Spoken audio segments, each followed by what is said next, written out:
What is up, guys? It's your boy Rick Gakis, and today we are going to be showcasing a way to get what seems to be a guaranteed tier 4 loot drop. As you can see, here's the helmet I got. And the best part, guys, is that you don't have to be a really high gear score to get it. In fact, it might be dropping regardless of your gear score. And so, let's get started.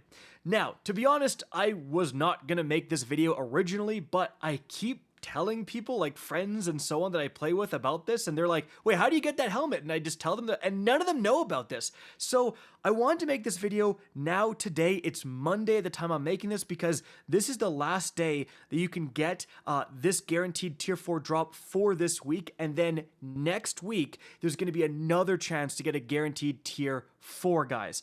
So first of all, in case you're wondering what the heck is a tier 4 and why does it matter, well, all loot in Destiny 2 is tiered from 1 to 5 after the release of the new Edge of Fate expansion. And so tier 4 is incredibly high value. People who are farming Portal in the 300s are mostly getting, maybe some tier 3s. And so getting a tier 4 this early is incredibly valuable for your account. In fact, the helmet I got, you can see, like a tier 4 armor piece, I have 11 energy, guys. I can swap on a kinetic siphon when normally this would be an impossible combo. On top of that, look at the stats. Like, I take off my mods and fully masterworked, I have 87 base stats, so 97 stats in total, and I was lucky enough to get this with the specialist armor archetype, so massive 30 class spike, and then followed up by weapons. Health spike is the third, which is kind of unfortunate, honestly, but I'm using this right now in my Crest of Alpha Loopy build for the Titan. If you haven't made a build around this, you might want to. This is probably a whole different video, but like, this thing is cracked since the buff. That's just a showcase of like the quality of the loot you can actually get from this. So what do you need to do? Well, you're going to open your Kepler destination map, and then in the far left corner, you need to select Weekly Mission. But here's the confusing part, there's actually 2 weekly missions you can select.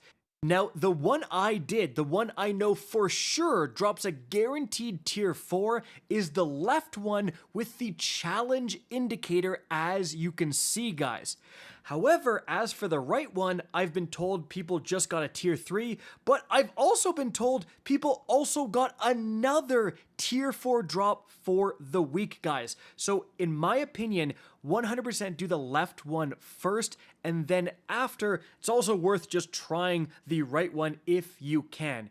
Now, for both of these, you will need to up them to the mythic difficulty, but this also makes the left one more desirable and more accessible, guys, because the left one is just the invitation. It is the introductory mission, which means it's by far the easiest mythic difficulty mission in the game. This is the one, again, you want to get done today before the weekly reset happens.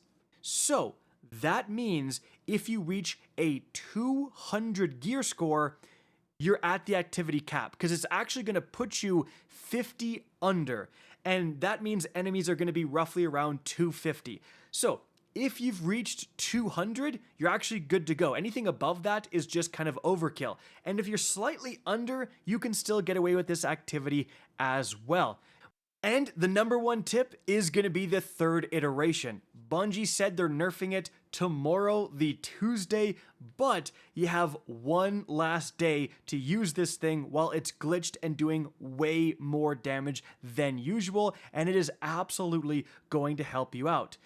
Now, if you're watching this video after it's been nerfed, I do have a suggestion: the Polaris Lance Exotic Scout Rifle.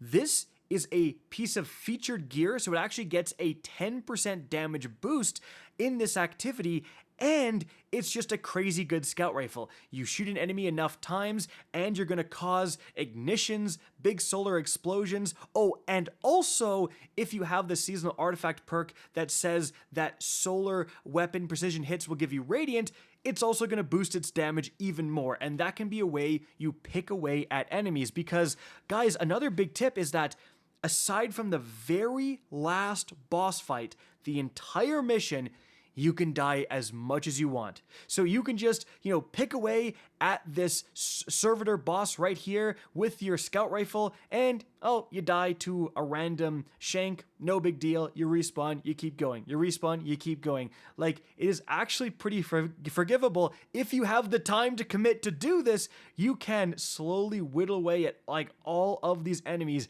and just get it done that way. Obviously, much easier with a team if you can get them. And hey, I mean, if you tell your friends you can get a guaranteed tier 4, I bet they actually will be willing to join. So you're going to make your way through this mission, guys. Again, it's just the introductory mission. All of the mechanics are the exact same compared to the first time you played through the Kepler campaign. But as we continue, we are going to get to that one actual boss fight here, guys. Here you will have a limited amount of revive tokens. So if you have a team of 3, each person has 1 revive token. And for this part, I would recommend clearing ads first before focusing on the boss. The boss is going to be inside this shield. You can't damage the boss from outside the shield, so you need to go inside to actually do damage. And going inside with a super, for example, the Behemoth Titan super, is a very good idea to just give you that tankiness you need to survive in close proximity with the boss while also doing a ton of damage. Now, this first boss is going to get clapped actually pretty easily. Then you're going to get more ads spawning along with like 2 extra bosses. So you have this one boss right here that's kind of outside of the bubble. I would recommend definitely taking that guy down first. And then you have the other boss inside another one of these bubbles. So you have unlimited time, remember. So you literally might just want to wait for your super to recharge if you're struggling, right? Like, you can absolutely do that. Or at least wait until you can do something like trigger Woven Mail to get damage resistance. You can also just cheese it with damage over time weapons. If you have the Wither Horde, even an Area Denial Frame, or heck, the Anarchy, you can pop in, stick this guy, and then get out of the bubble, right? Like, you get out of the bubble, you get behind cover. Yes, again, it's going to take a while, but you just need the completion, guys. In any event, once you get that done, you're going to see a loot chest spawn and give you absolutely nothing. Yeah, it's quite a depressing thing, but you're just going to pick up the Strangelet and continue with the mission, guys. You're going to have some cutscenes, and then at the very end when the mission ends, you're going to see like something kind of appear in your inventory. It almost seems like glitched, but hey, it's going to drop, as you can see, your tier 4. Every single person I did this with in my fire team also got a tier 4. And I was streaming, people in chat were saying they all got guaranteed tier 4s. Someone said they were playing at 188 light, so below 200. Now, they did say that they were playing with people who were above 200, and so with fire team power, they were raised above 200, but still, like, this 188 person said they got a tier 4. So again, I really think it's pretty much a guaranteed tier 4 drop there. But once you do it once, you're done on that character. You can replay this mission and you'll actually get tier 3s after, but you will not get a tier 4. So I think it's once a week you can get this guaranteed tier 4. So again, it's Monday. You have one more day to get this in for your tier 4. And then next week it'll shift over and it'll be a different weekly mission. You should be able to get another tier 4 for that first completion of the week, guys. Now, one more thing I want to mention.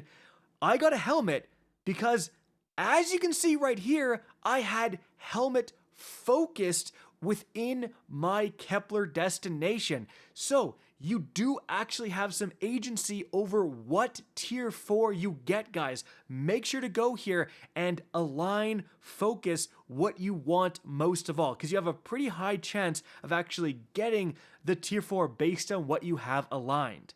However, I do have to mention everyone I know has gotten tier 4 armor. Now, potentially that's because they're all focusing it because it is extremely valuable, but potentially maybe only armor drops, so keep that in mind when making your focusing decision. I can't say definitively because so few people have been doing this, but there it is.